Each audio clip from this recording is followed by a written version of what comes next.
Subscribe करें हमारे channel को और बेल आइकन को क्लिक करना न भूलें ताकि आप देख सकें हमारी नई नई वीडियोस।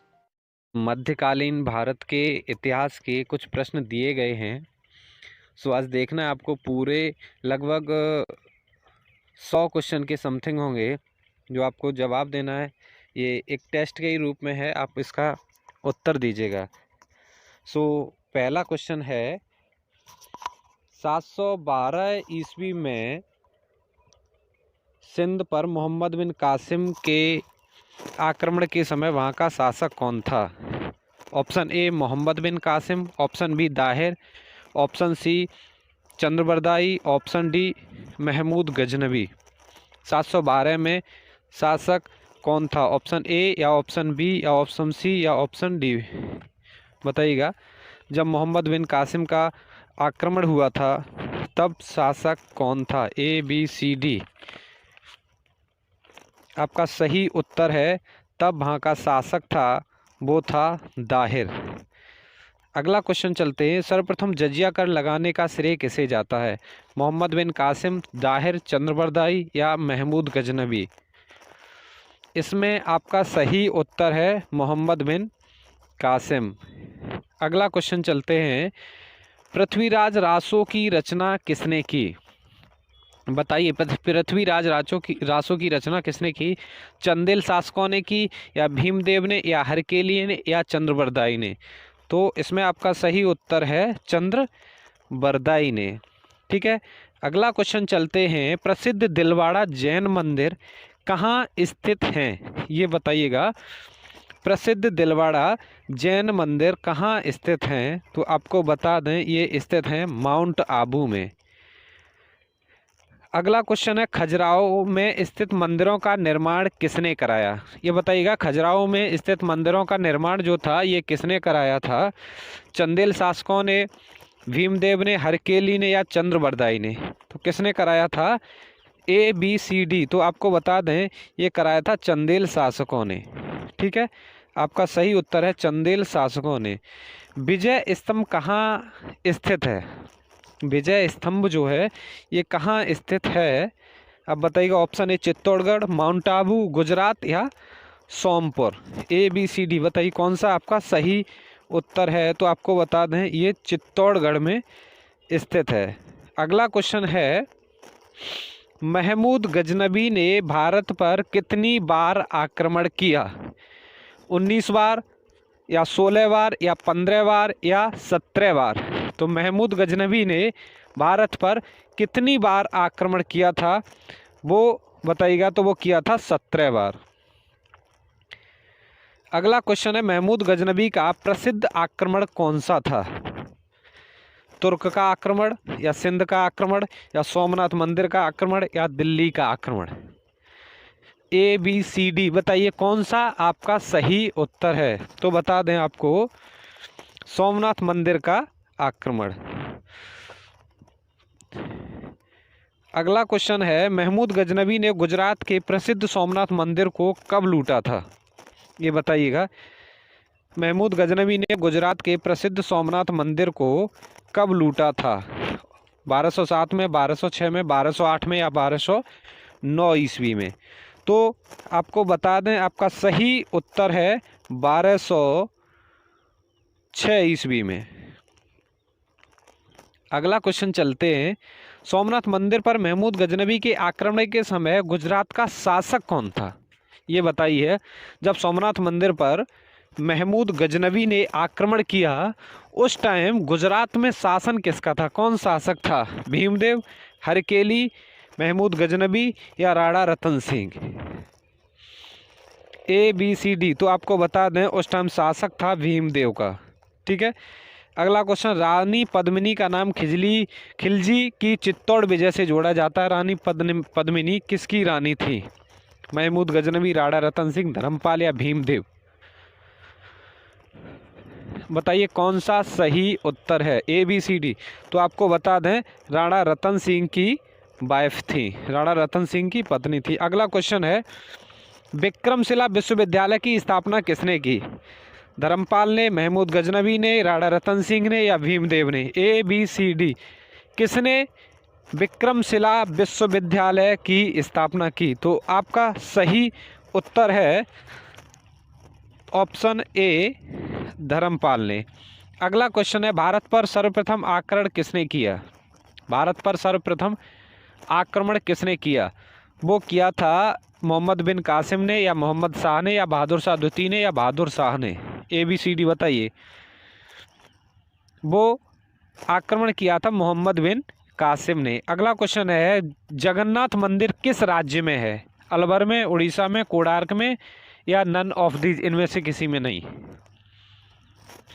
बताइए, जगन्नाथ मंदिर किस राज्य में स्थित है?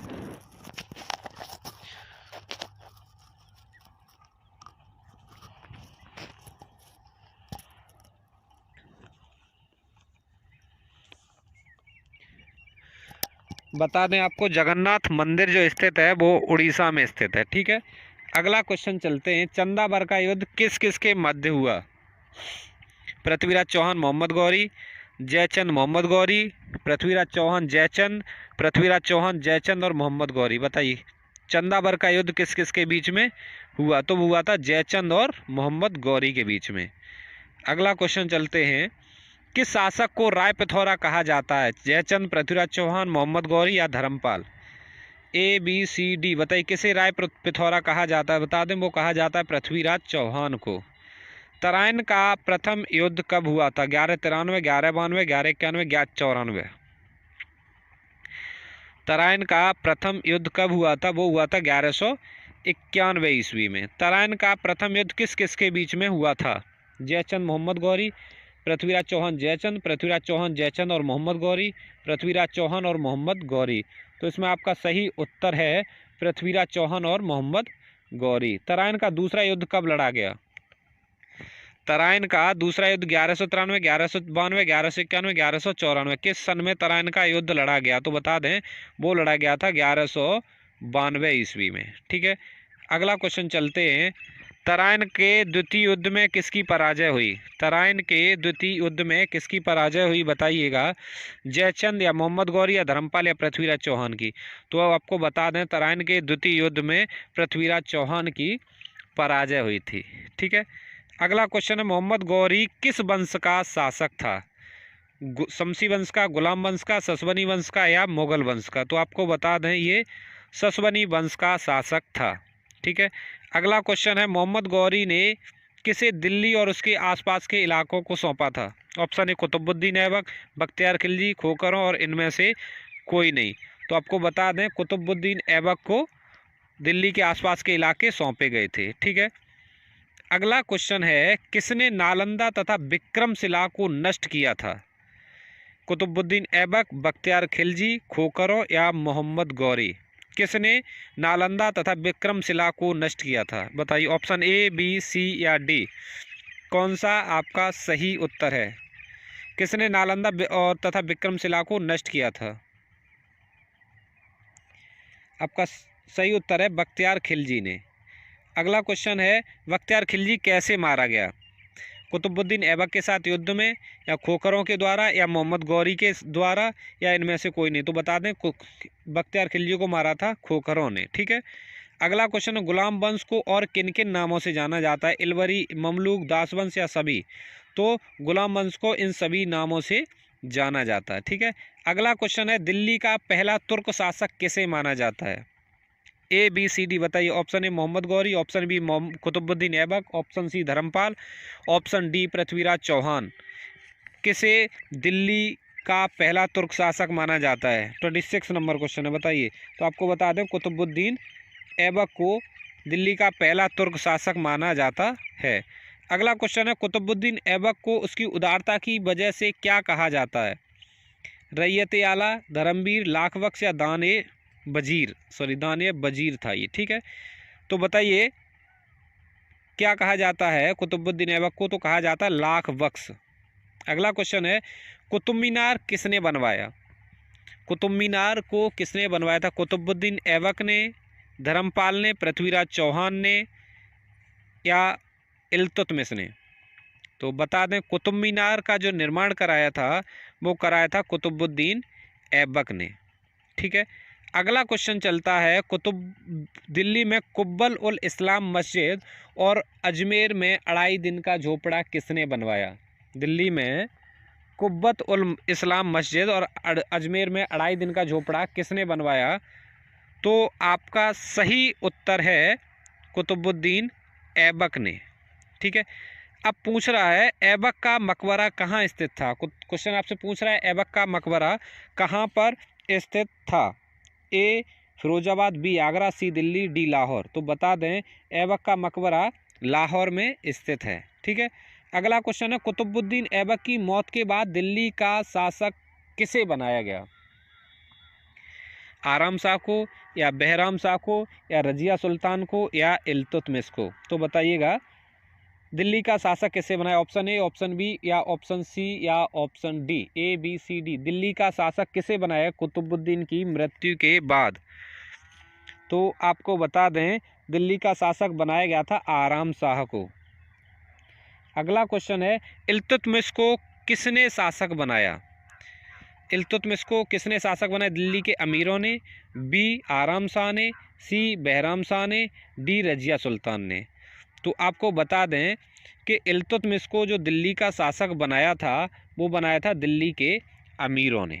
ठीक है, अगला क्वेश्चन चलते हैं दिल्ली की गद्दी पर बैठने से पहले इल्तुतमिश क्या था? दिल्ली की गद्दी पर बैठने से पहले इल्तुतमिश क्या था, किस पद पे था? तो सिंध का शासक था, या ग्वालियर का शासक था, या बदायूं का सूबेदार था, या बंगाल का शासक था? ऑप्शन ए सही है, या ऑप्शन बी सही है, या ऑप्शन सी सही है, या ऑप्शन डी सही है? बताइए कौन सा उत्तर सही है। तो आपको बता दें कि तब ये बदायूं का सूबेदार था। अगला क्वेश्चन है तुर्कान ए चहलगानी क्या है, या तुर्कान ए चहलगानी क्या था? ऑप्शन ए तुर्क सरदारों का ग्रुप, ऑप्शन बी दासों का ग्रुप, ऑप्शन सी अमीरों का ग्रुप, ऑप्शन डी जासूसों का ग्रुप। तो बता दें ये तुर्क सरदारों का ग्रुप हुआ करता था। ठीक है, तुर्कान ए चहलगानी। उसने किस नाम के सिक्के चलाए? ये बात इल्तुतमिश की चल रही है। इल्तुतमिश ने किस नाम के सिक्के चलाए? जीतल एवं टका, जीतल एवं ससगनी, ससगनी एवं टका, जीतल एवं टका एवं ससगनी, तीनों। तो बता दें इसने चलाए थे जीतल एवं टका। ठीक है, अगला क्वेश्चन चलते हैं भारत में गुलाम वंश की स्थापना किसने की थी? ये बताइए भारत में गुलाम वंश की स्थापना किसने की थी? आराम शाह ने, बहराम शाह ने, रजिया सुल्तान ने, या कुतुबुद्दीन ऐबक ने? Option A Aram Shah, option B Bahram Shah, option C Razia Sultan, option D Qutbuddin Aibak. बताइए भारत में गुलाम वंश की स्थापना किसने की? तो बता दें वो स्थापना की थी कुतुबुद्दीन ऐबक ने। अगला क्वेश्चन है रजिया सुल्तान गुलाम वंश के किस सुल्तान की पुत्री थी? रजिया सुल्तान जो थी गुलाम वंश के किस सुल्तान की पुत्री थी? इल्तुतमिश की, या आराम शाह की, या बहराम शाह की, या कुतुबुद्दीन ऐबक की?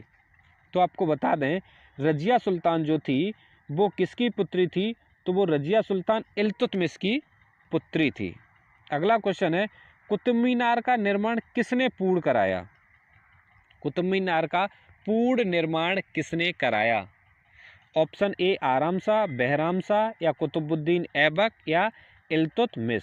तो आपको बता दें पूर्ण निर्माण इल्तुतमिश ने कराया था। ठीक है, अगला क्वेश्चन है जलालुद्दीन फिरोज खिलजी दिल्ली की गद्दी पर कब बैठा था? ये बताइएगा जलालुद्दीन फिरोज खिलजी दिल्ली की गद्दी पर कब बैठा था? 1291 में, या 1292 में, सॉरी 82 में, या 1290 में, या 1292 में? ए बी सी डी बताइए। तो जलालुद्दीन फिरोज खिलजी दिल्ली की गद्दी पर 1290 ईस्वी में बैठा था। ठीक है, अगला आपका क्वेश्चन है सुल्तान बनने से पहले जलालुद्दीन क्या था? ये बताइएगा सुल्तान बनने से पहले जलालुद्दीन क्या था? ऑप्शन ए बुलंदशहर का इफ्तादार, ग्वालियर का सूबेदार, सी बदायूं का सूबेदार, डी बंगाल का शासक। तो आपको बता दें आपका जो सही उत्तर है वो है बुलंदशहर का इफ्तादार। क्या था? बुलंदशहर का इफ्तादार। ठीक है। अगला क्वेश्चन है, किसने जलालुद्दीन फिरोज खिलजी की हत्या कर दिल्ली की गद्दी हासिल की? अलाउद्दीन ने, या बहराम शाह ने, या कुतुबुद्दीन ऐबक ने, या इल्तुतमिश ने? तो आपको बता दें, अलाउद्दीन ने अपने जलालुद्दीन फिरोज खिलजी की हत्या की थी। ठीक है। अगला क्वेश्चन है, जलालुद्दीन खिलजी के शासन में अलाउद्दीन क्या था? जलालुद्दीन खिलजी के शासन में अलाउद्दीन क्या था? बुलंदशहर का इफ्तादार, ग्वालियर का सूबेदार, या कड़ा मानिकपुर का सूबेदार, या बदायूं का सूबेदार? बताइएगा। तो क्या था ये? तो ये कड़ा मानिकपुर का सूबेदार हुआ करता था। ठीक है। अगला क्वेश्चन पूछ रहा है, सिकंदर ए सानी की उपाधि किसने ग्रहण की? ये बताइए, सिकंदर ए सानी की उपाधि किसने ग्रहण की? अलाउद्दीन ने, गयासुद्दीन तुगलक ने, जलालुद्दीन खिलजी ने, या अमीर खुसरो ने? तो बता दें आपको कि सिकंदर ए सानी की उपाधि हासिल की अलाउद्दीन खिलजी ने। ठीक है। अगला क्वेश्चन है, अलाउद्दीन के दरबारी कवि कौन थे? ये बताइए, अलाउद्दीन के दरबारी कवि कौन थे? सूरदास, तानसेन, अबुल फजल, या अमीर खुसरो? तो आपको बता दें, अलाउद्दीन के दरबारी कवि जो थे वो थे अमीर खुसरो। ठीक है। अलाउद्दीन के दरबारी कवि कौन थे? अमीर खुसरो। अगला क्वेश्चन आपका आता है, सितार एवं तबले के आविष्कार का श्रेय किसे जाता है? ये बताइएगा, सितार एवं तबले का आविष्कार किसने किया? अमीर खुसरो ने, या सूरदास ने, या तानसेन ने, या अबुल फजल ने? तो आपका सही उत्तर जो होगा वो होगा अमीर खुसरो ने। अगला क्वेश्चन है, इब्न बतूता की पुस्तक रेहला में किस शासक की घटनाओं का वर्णन है? अब बताइएगा, किस शासक की घटनाओं का वर्णन मिलता है इब्न बतूता की जो पुस्तक एक है रेहला उसमें? मोहम्मद बिन तुगलक, अलाउद्दीन, गयासुद्दीन तुगलक, या जलालुद्दीन खिलजी? बताइए किसका इसमें एक्सप्लेनेशन मिलता है? तो आपको बता दें, वो मिलता है 46 का। आपका सही उत्तर होगा बी, अलाउद्दीन का। ठीक है। अगला क्वेश्चन है, गयासुद्दीन तुगलक का मूल नाम क्या था? अब बताइए, गयासुद्दीन तुगलक का जो मूल नाम था वो क्या था? गाजी तुगलक, या गाजी बेग तुगलक, मोहम्मद तुगलक, अलाउद्दीन, या जलालुद्दीन खिलजी? तो आपको बता दें, गयासुद्दीन तुगलक का जो मूल नाम था वो था गाजी तुगलक। या अगला क्वेश्चन है, किस शासक ने कृषि के उत्पादन में वृद्धि की ओर सबसे पहले ध्यान दिया? ऑप्शन ए मुगल मोहम्मद तुगलक, अलाउद्दीन, या गयासुद्दीन तुगलक, या जलालुद्दीन खिलजी? आप बताइएगा, कौन सा ऐसा शासक था जिसने कृषि उत्पादन में वृद्धि की ओर सबसे ज़्यादा और सबसे पहले ध्यान दिया? आप बताइएगा कौन सा सही उत्तर है? तो आपको बता दें, आपका सही उत्तर है वो है गयासुद्दीन तुगलक। गयासुद्दीन तुगलक ने ये सब किया था। ठीक है। अगला क्वेश्चन है, गयासुद्दीन तुगलक ने किस नगर की स्थापना की? तुगलकाबाद, फिरोजाबाद, आगरा, या दिल्ली? गयासुद्दीन तुगलक ने किस नगर की स्थापना की? तुगलकाबाद, फिरोजाबाद, आगरा, या दिल्ली? तो आपको बता दें, गयासुद्दीन तुगलक ने तुगलकाबाद की स्थापना की थी।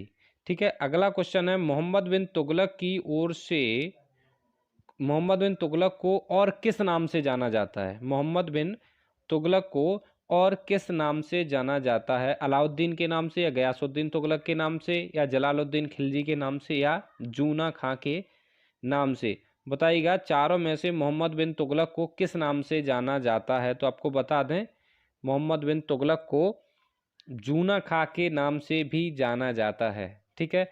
अगला क्वेश्चन है, दिल्ली के सुल्तानों में ऐसा कौन था जिसने योग्यता के आधार पर पद देना प्रारंभ किया था? ऐसा कौन सा शासक था दिल्ली में जिसने योग्यता के आधार पर पदों को देना प्रारंभ किया था? Option A Mohammad bin Tughlaq, option B Alauddin, option C Ghiyasuddin Tughlaq, option D Jalaluddin Khilji? कौन सा ऐसा शासक था जिसने योग्यता के आधार पर पद दिए थे? तो बता दें वो शासक था मोहम्मद बिन तुगलक। अगला क्वेश्चन है आपके लिए, वो ये रहा, कृषि के विकास के लिए मोहम्मद बिन तुगलक ने किस विभाग की स्थापना की थी? दीवान ए कोही, बी दीवानी ए कोही, सी दीवान ए किसान, डी दीवान ए कृषि। किस विभाग की स्थापना की थी कृषि के लिए? दीवान ए कोही, दीवानी ए कोही, दीवानी ए किसान, दीवान ए कृषि। तो उसने जो स्थापना की थी वो था दीवान ए कोही। अगला ये रहा आपका क्वेश्चन, किसने लिखा है कि सुल्तान के मरने के बाद सुल्तान को प्रजा और प्रजा को सुल्तान से मुक्ति मिल गई? बर्नी ने, अबुल फजल ने, बदायूनी ने या फिरदौसी ने? ए, बी, सी या डी? कौन सा आपका सही उत्तर है? किसने कहा था? तो मैं आपको बता दूं, वो कहा था बदायूनी ने। ठीक है, अगला आपका क्वेश्चन ये रहा स्क्रीन पर, मोहम्मद बिन तुगलक के बाद दिल्ली का शासक कौन बना? बताइएगा, मोहम्मद बिन तुगलक के बाद दिल्ली का शासक कौन बना था? ठीक है, option A Firoz Shah Tughlaq, option B Alauddin, option C Ghiyasuddin Tughlaq, option D Jalaluddin Khilji. Delhi का शासक कौन बना था? तो आपको बता दें दिल्ली का शासक बना था फिरोज शाह तुगलक। ठीक है, अगला क्वेश्चन है, फिरोज शाह तुगलक ने इस्लामी कानूनों द्वारा स्वीकृत कौन से कर लगाए थे? इस्लामी कानूनों द्वारा स्वीकृत कौन से कर लगाए थे? खराज, खम्स, जजिया, जकात या सब? बताइएगा, कौन से कर लगाए थे फिरोज शाह तुगलक ने? आपको बता दें सबसे पहले जो कर लगाए थे वो लगाए थे खराज और खम्स। ठीक है, अगला क्वेश्चन है, गरीबों की सहायता के लिए फिरोज शाह ने किस विभाग की स्थापना की? दीवान ए खैरात, रैयत ए आला, धर्मवीर, दान ए वजीर। किस विभाग की स्थापना की थी गरीबों की मदद के लिए? आपको बता दें जिसकी स्थापना की थी वो था दीवान ए खैरात। ठीक है, अगला आपका क्वेश्चन आपकी स्क्रीन पर ये रहा, सिंचाई की सुविधा के लिए फिरोज शाह ने कितने नहर बनवाए? ये मुख्यतः नहर की बात चल रही है कि मुख्यतः कितने नहर बनवाए। वैसे कुछ झीलें भी बनवाई थी, कुछ और भी नहर थे, लेकिन मुख्यतः कितने नहर थे? तो आपको बता दें वो मुख्यतः नहर थे 5। ठीक है, अगला आपका क्वेश्चन ये रहा, फिरोज शाह ने किस नाम के सिक्के चलवाए? ए Adda, B Vekh, C Sasgani, D all. A B C D, तो बताइए किस नाम के सिक्के चलवाए थे? तो आपको बता दें उसने इन सभी नामों के सिक्के चलवाए थे। ठीक है, अगला क्वेश्चन है आपका, किसने सैन्य सेवा को वंशानुगत बनाया था? ऐसा कौन सा शासक था जिसने सैन्य सेवा को वंशानुगत बनाया था? अलाउद्दीन, गयासुद्दीन तुगलक, जलालुद्दीन खिलजी, फिरोज शाह तुगलक। किसने बनाया था वंशानुगत सैन्य शासन को, सैन्य सेवा को? तो इसमें आपका जो सही उत्तर है वो होगा फिरोज शाह तुगलक। फिरोज शाह तुगलक ने सैन्य सेवा को वंशानुगत बनाया था। ठीक है, अगला आपका क्वेश्चन है, फतवा ए जहांदारी और तारीख फिरोज शाही की रचना किसने की? फतवा ए जहांदारी और तारीख फिरोज शाही की रचना किसने की? बर्नी ने, अबुल फजल ने, फिरदौसी ने या नन ऑफ दीज, इनमें से कोई नहीं? तो आप बताइएगा किसने की थी, ए या बी या सी या डी? तो आपको बता दें आपका सही उत्तर है बर्नी ने। ठीक है, अगला क्वेश्चन है, फिरोज शाह तुगलक ने अपनी आत्मकथा किस नाम से लिखी थी? फतवात ए फिरोज शाही, बी फिरोज शाही, सी फतवा ए जहांदारी, डी नन ऑफ दीज। बताइएगा फिरोज शाह ने अपनी आत्मकथा किस नाम से लिखी थी? तो वो लिखी थी फुतवात ए फिरोज शाही। अगला क्वेश्चन है आपका, तुगलक वंश का अंतिम शासक कौन था? तुगलक वंश का अंतिम शासक कौन था? गयासुद्दीन तुगलक, जलालुद्दीन खिलजी, फिरोज शाह तुगलक, नासिरुद्दीन महमूद तुगलक। तुगलक वंश का अंतिम शासक जो था वो कौन था? तो आपको बता दें, अंतिम शासक जो था वो था नासिरुद्दीन महमूद तुगलक। अगला क्वेश्चन है, किसके शासन में 1398 ईस्वी में तैमूर ने दिल्ली पर आक्रमण किया? गयासुद्दीन तुगलक के शासन में, जलालुद्दीन खिलजी के शासन में, या फिरोज शाह तुगलक के शासन में, या नासिरुद्दीन महमूद तुगलक के शासन में? बताइए, किसके शासन में तैमूर ने आक्रमण किया था? आपका सही उत्तर है नासिरुद्दीन महमूद के शासनकाल में। ठीक है, अगले क्वेश्चन पर चलते हैं। आपका क्वेश्चन ये रहा आपकी स्क्रीन पर, निजामुद्दीन औलिया किस तुगलक वंश के समकालीन थे? गयासुद्दीन तुगलक के समकालीन, या गयासुद्दीन तुगलक, या जलालुद्दीन खिलजी, या फिरोज शाह तुगलक? ABCD। आपका सही उत्तर है गयासुद्दीन तुगलक के समकालीन। ठीक है, अगला क्वेश्चन आपका ये रहा, दिल्ली सल्तनत में सबसे लंबी अवधि तक किस वंश का शासन चला? गुलाम वंश, खिलजी वंश, तुगलक वंश, या इनमें से कोई नहीं? दिल्ली सल्तनत में सबसे अधिक समय तक किसका शासन चला था? तो आपको बता दें, वो शासन जो चला था वो चला था तुगलक वंश का। अगला क्वेश्चन आपका ये रहा, हिंदुस्तान की राजधानी दिल्ली से दौलताबाद किस शासक ने स्थानांतरित की थी? गयासुद्दीन तुगलक ने, जलालुद्दीन खिलजी ने, फिरोज शाह तुगलक ने, मोहम्मद बिन तुगलक ने? आपको सही उत्तर देना है। तो किसने दिल्ली की राजधानी ट्रांसफ़र की थी? वो आपको बता दें, मोहम्मद बिन तुगलक ने। ठीक है, अगला क्वेश्चन है, मुगल वंश की नींव किसने रखी? बताइए, मुगल वंश की नींव किसने रखी? ये बात भारत की चल रही है, तो भारत में मुगल वंश की नींव किसने रखी?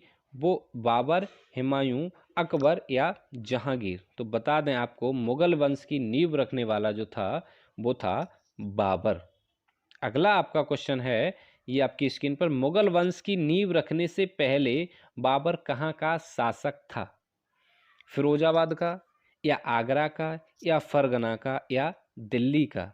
तो बताइएगा, मुगल वंश की नींव रखने से पहले बाबर कहाँ का शासक था? वो शासक था बेटा फरगना का।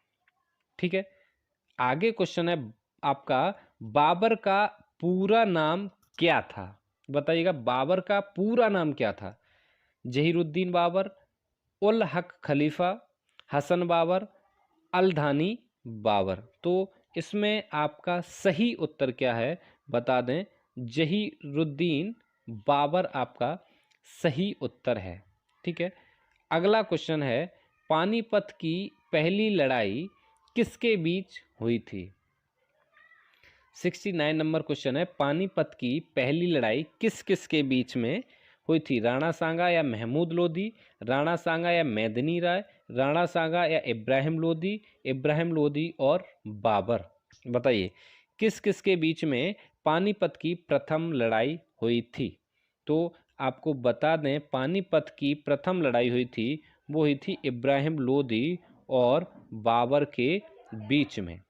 ठीक है, अगला क्वेश्चन आपका आता है, आपका ये रहा आपकी स्क्रीन पर, पानीपत की पहली लड़ाई कब लड़ी गई? ये बताइए। आपका क्वेश्चन है, पानीपत की पहली लड़ाई कब लड़ी गई? 1527, 1528, 1526 या 1191? तो इसमें आपका सही उत्तर है 1526 ईस्वी। ठीक है, अगला आपका क्वेश्चन है, खानवा का युद्ध कब और किसके बीच में हुआ? 1527 ईस्वी में राणा सांगा बाबर, 1527 ईस्वी में राणा सांगा महमूद लोधी, 1527 ईस्वी में राणा सांगा मेदिनी रॉय, 1527 ईस्वी में राणा सांगा और इब्राहिम लोधी? किस किस के बीच में खानवा का युद्ध हुआ था? तो आपका आंसर क्या रहेगा वो मैं बता दूं, आपका आंसर है 1527 ईस्वी में राणा सांगा और बाबर के बीच में। ठीक है, अगला जो आपका क्वेश्चन है, बाबर और मेदिनी राय के बीच हुआ युद्ध किस नाम से जाना जाता है? ये बताइएगा।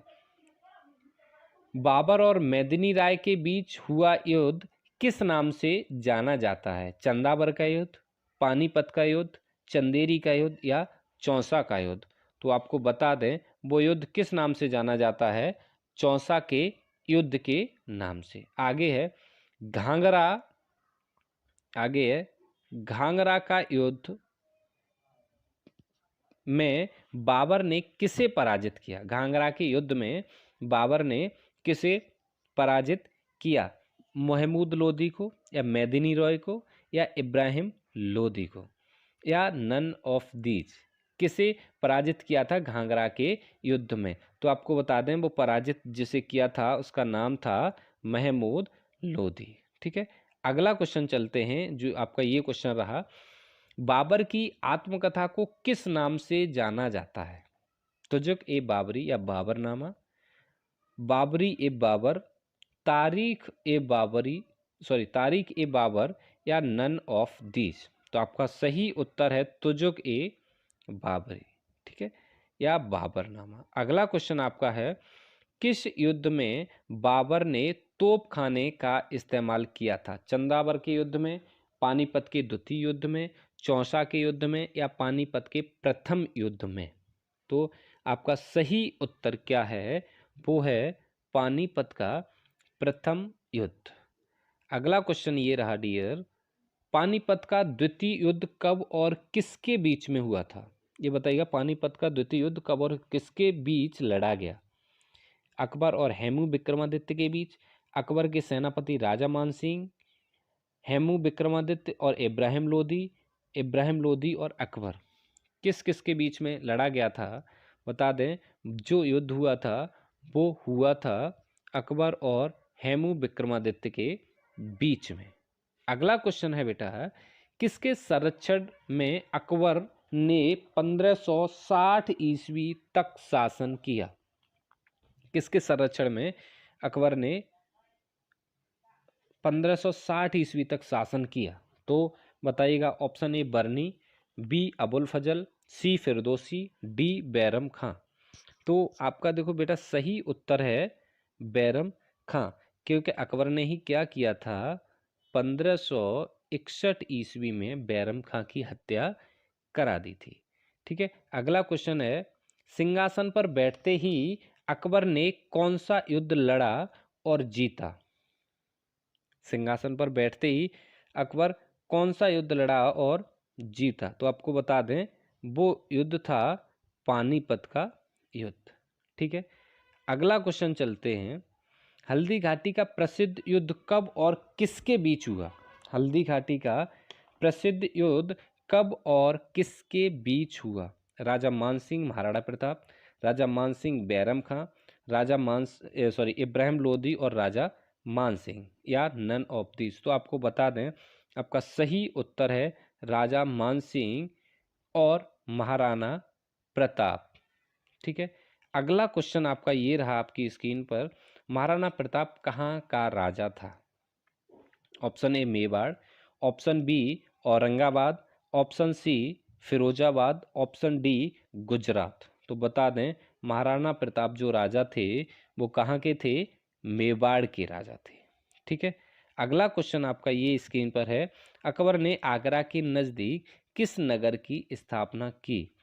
फतेहपुर सीकरी, औरंगाबाद, फिरोजाबाद या इनमें से कोई नहीं? तो आपका सही उत्तर रहेगा वो रहेगा फतेहपुर सीकरी। अगला क्वेश्चन आपका ये रहा आपकी स्क्रीन पर, फतेहपुर सीकरी में प्रवेश के लिए बनाए गए दरवाजे को किस नाम से जानते हैं?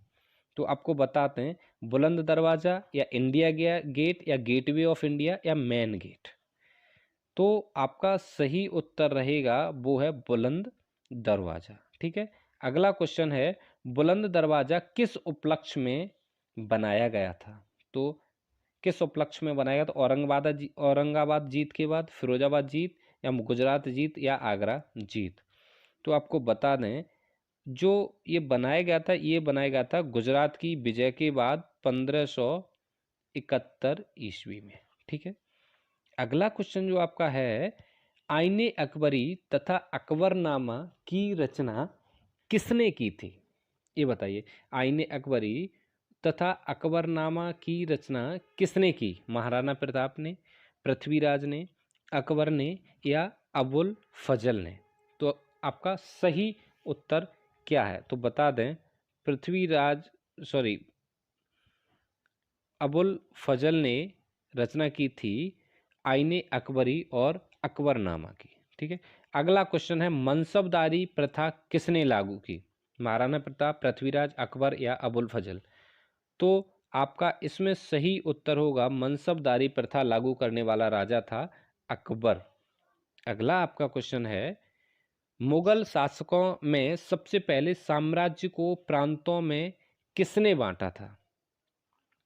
महाराणा प्रताप ने, या अकबर ने, या पृथ्वीराज चौहान ने, या कैक्यूबाद ने? तो आपको बता दें वो बांटा था अकबर ने। ये भी आपको बता दें कितने प्रांतों में बांटा था, तो वो 12 प्रांतों में बांटा था। ठीक है, अगला आपका क्वेश्चन ये है, अकबर ने पानीपत का द्वितीय युद्ध किस राजा के विरुद्ध लड़ा था? महाराणा प्रताप, पृथ्वीराज, कैक्यूबाद, या हेमू? आपका ऑप्शन ए सही है, या बी सही है, या सी सही है, या डी सही है? तो आपको बता दें आपका सही उत्तर है हेमू के विरुद्ध। ठीक है, अगला क्वेश्चन है, औरंगजेब ने कितनी बार अपना राज्याभिषेक कराया था? 2 बार, 3 बार, 4 बार, या 1 बार? तो आपको बता दें औरंगजेब ने 2 बार अपना राज्याभिषेक कराया था। ठीक है, अगला क्वेश्चन है 89, औरंगजेब ने राज्य की गैर मुसलमान जनता पर कौन सा कर लगाया था? जो राज्य में गैर मुसलमान जनता जैसे हिंदू वगैरह रहे होंगे उन पर कौन सा कर लगाया था? खुम्स, या खरास, या सभी, या जजिया? कौन सा कर लगाया था गैर मुस्लिम जनता पर? ए, बी, सी, या डी? तो आपको बता दें औरंगजेब ने तो सारे ही कर लगाए थे, जबकि ख़त्म करता है जजिया कर को आकर के अकबर। ठीक है, जजिया कर को ख़त्म करने वाला राजा कौन होता है? अकबर। और औरंगजेब ने खुम्स भी लगा दिया, खरास भी लगा दिया, और जजिया कर भी बाद में लगाया था। ठीक है, सबसे पहले खुम्स खरास लगाए थे और बाद में जजिया कर भी लगा दिया था। अगला आपका क्वेश्चन है, औरंगजेब ने अपनी बेगम के आग्रह पर ताजमहल की प्रतिकृति का निर्माण कहाँ कराया था? Option A Aurangabad, B Firozabad, C Agra, D Delhi? Aurangzeb ने अपनी बेगम के आग्रह पर ताजमहल की प्रतिकृति का निर्माण कहाँ कराया? तो वो कराया था औरंगाबाद में। ठीक है, अगला क्वेश्चन है, ताजमहल की प्रतिकृति को किस नाम से जाना जाता है? तो बीबी का मकबरा, या द्वितीय ताजमहल, या ओनली वन मतलब किसी एक नाम से, या बोथ दोनों ही नामों से? तो आपको बता दें आपका इसमें सही उत्तर है ऑप्शन डी, बीबी का मकबरा और द्वितीय ताजमहल दोनों के नाम से ही जाना जाता है। ठीक है, अगला आपका क्वेश्चन ये रहा स्क्रीन पर, आगरा के लाल किले में मोती मस्जिद का निर्माण किसने कराया था? ये बताइएगा, आगरा के लाल किले में मोती मस्जिद का निर्माण किसने कराया था? मोहम्मद शाह, नादिर शाह, बहादुर शाह, या औरंगजेब? किसने कराया था मोती मस्जिद का निर्माण? तो वो कराया था औरंगजेब ने। ठीक है, अगला आपका क्वेश्चन है, कौन सा मुगल सम्राट कुशल बीड़ा वादक था? औरंगजेब, मोहम्मद शाह, नादिर शाह, या बहादुर शाह? कौन सा मुगल सम्राट कुशल बीड़ा वादक था? आपका सही उत्तर है औरंगजेब। ठीक है, औरंगजेब एक कुशल बीड़ा वादक था। अगला क्वेश्चन आपका स्क्रीन पर यह है, शाही बेखबर के नाम से किस मुगल शासक को जाना जाता है? तो आपको बता दें मोहम्मद साहब को, या बहादुर शाह द्वितीय को, या नादिर शाह को, या बहादुर शाह को? किसे शाही बेखबर के नाम से जाना जाता है? तो आपका सही उत्तर है वो है बहादुर शाह को। ठीक है, अगला क्वेश्चन है, ईरानी आक्रमणकारी नादिर शाह ने किसके शासन काल में दिल्ली पर हमला बोला था? मोहम्मद शाह के शासनकाल में, या बहादुर शाह द्वितीय के शासनकाल में, या नादिर शाह के शासनकाल में, या बहादुर शाह के शासनकाल में? किसके शासनकाल में बोला था? तो बता दें आपको, वो बोला था मोहम्मद शाह के शासनकाल में दिल्ली पर हमला। ठीक है, अगला क्वेश्चन है, भारत से कोहिनूर हीरा और मयूर सिंहासन कौन लूट करके ले गया था? मोहम्मद शाह, बहादुर शाह द्वितीय, नादिर शाह, या बहादुर शाह? कौन कोहिनूर हीरा मयूर सिंहासन लूट करके ले गया था? तो आपको बता दें, आपका सही उत्तर है नादिर शाह। ठीक है, अगला जो आपका क्वेश्चन है, अंतिम मुगल बादशाह कौन था? बताइएगा, अंतिम मुगल बादशाह कौन था? मोहम्मद शाह, बहादुर शाह द्वितीय, नादिर शाह, या बहादुर शाह? कौन अंतिम मुगल शासक था? तो इसमें आपका सही उत्तर है बहादुर शाह द्वितीय जो था वो अंतिम मुगल शासक था। अब एक चीज़ देख लीजिएगा, जो भी आपके पूरे टोटल टेस्ट में जितने भी मार्क्स आते हैं आप उनको नोट करके रखिएगा और हमें कमेंट बॉक्स में ज़रूर बताइए।